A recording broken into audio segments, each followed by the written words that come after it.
Hello again. We are now at the end of week 4 into my studies into classical Nahuatl. I am now well into the latter half of this book, closing in on the final few chapters.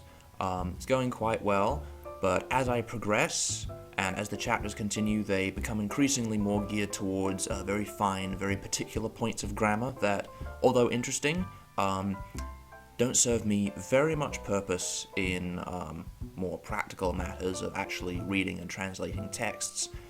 So as I continue, I'm finding it increasingly important, I think, to amass my own collection of readings for practice rather than just focusing on the grammar as I have been. I think it's about time to progress into working with the actual language itself.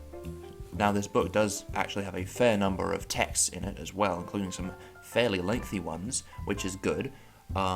In addition to that, as I mentioned last week, I now have access to Wikipedia in Nahuatl, which I'm very much looking forward to getting into. But in addition to that, as a sort of tangent to my normal reading, this past week I went back to a website I found a long time ago by Professor David K. Jordan, I believe his name is, where he has a whole webpage dedicated to lessons in Nahuatl. Now, I have done these lessons once before, a long time ago, when I first found out about Nahuatl, and I remember finding it excruciatingly difficult, and it took me a very long time to work my way through them.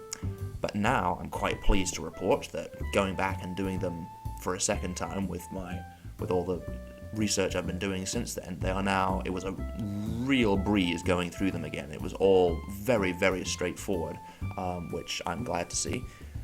And I see additionally on that same webpage, Professor Jordan also has a series of selected Nahuatl readings and stories, which I think will be quite valuable to me at some point too. Additionally, I have also managed to find some more stories that were on an old webpage by William Annis of the Conlangery podcast fame, that includes some quite interesting ones like some old Aesop's fables, things like that. So I've now got quite a sturdy archive of all these potential stories for translation.